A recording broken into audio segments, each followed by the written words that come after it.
Congratulations! Rachel Reeves won't be raising your income tax. Great news, right? Well, maybe not. In the Chancellor's latest budget, we've been told you won't be paying any more tax on what you earn right now. But there's another so-called tax. One Rachel Reeves told Parliament last year she wouldn't be extending. There will be no extension of the freeze in income tax and national insurance thresholds beyond the decisions by the previous government. It's one you won't see written down on your payslip, but it's called a stealth tax.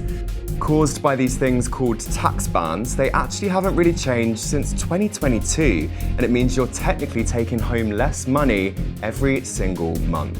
So how exactly does this hidden tax work? Is it even possible to avoid it? And why won't the government do anything about it?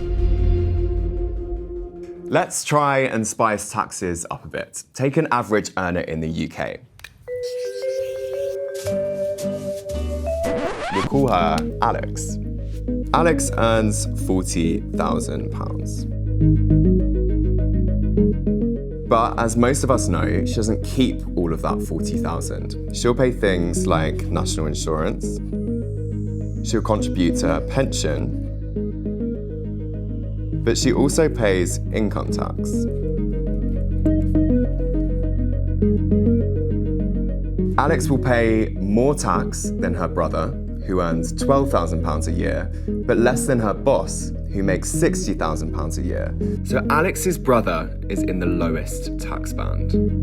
In the UK, you pay no tax on your earnings up to £12,570. This is called your personal allowance. Anything over £12,570 is charged at what's called a basic rate. So 20% above that number is taken from your paycheck in income tax. That's what Alex will pay. Then anything over £50,271 is taxed at 40%, called higher rate. Her boss pays part of his wage in this tax band. All earnings above £125,140 are taxed at 45%, additional rate. These are what we call tax bands, and they're set by the government. And for the majority of us, those tax bands haven't changed, for years actually. They were last frozen by the Conservative government back in 2022. And Rachel Reeves just extended the freeze. I will maintain all income tax and equivalent national insurance thresholds at their current level for a further 3 years from 2028. So, to fully understand this hidden tax, we need to first dig into inflation a bit more. Over the last 3 years, inflation in the UK has averaged around 6% a year. That means, on average, the things you buy cost 6% more than they did the year before. Let's go back to Alex. We know she earns £40,000 a year. If everything costs 6% more, she needs 6% more pay to afford the same things at the same level. If it was matched, that would take her up to about £42,400. But most pay rises don't match that. If she only gets, say, a 3% rise, she goes up to £41,200. But prices have risen faster than her income, so she's worse off. But this isn't just about rising prices. The tax bands we showed you earlier also haven't risen since she got a pay rise. There's actually a name for what happens when your pay goes up, but the tax system doesn't move with it. That's fiscal drag. It's the personal allowance being kept at £12,570, so it looks like nothing's changing, but inflation erodes it, becomes less valuable. We're calling it hidden or stealth tax, partly so it sounds less intense. Fiscal drag has been happening for decades. The rapid increase in inflation makes the squeeze on your earnings more and more painful. Let's take a look at the personal allowance in 2015.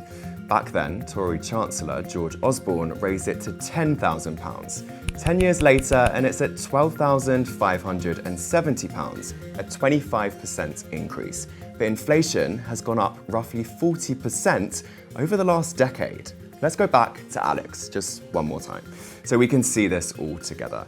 10 years ago, Alex earned around £30,000. Today, she earns £40,000. That's a decent pay rise, but the tax-free allowance didn't keep pace with her earnings. So although Alex's wage has gone up, more of it now falls into the taxable range. That's fiscal drag.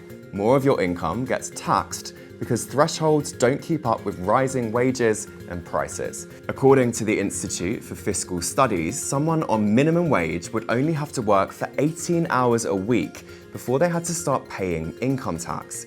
And by 2030, 25% of us would be earning above the 40% tax band, compared to just 5% of us 25 years ago. So why has the government extended the threshold freeze? If you put up tax by adding a few pence to one of the rates, you raise quite a lot of money, but it's incredibly obvious. It's one of the most obvious taxes there is, and kind of everyone sees it and understands it. So politicians like doing things which also raise money, but are less obvious and less visible. And a wonderful one of those is freezing thresholds. In the long run, because taxpayers will be paying more out of their incomes, the Treasury will be able to raise more cash. They estimate there's around a £30 billion black hole in the public finances. For Labour, in theory, they're sticking to their manifesto pledge where they had promised not to increase things like VAT, income tax and national insurance. And they reckon by maintaining a tax band freeze, they can raise £8 billion. But the Tories are saying Labour are going back on their promises. They estimate families would be paying £900 more in tax every year going forward. So when you're told taxes aren't going up, remember, they don't have to. All governments need to do is change nothing, and your paycheck will do the rest.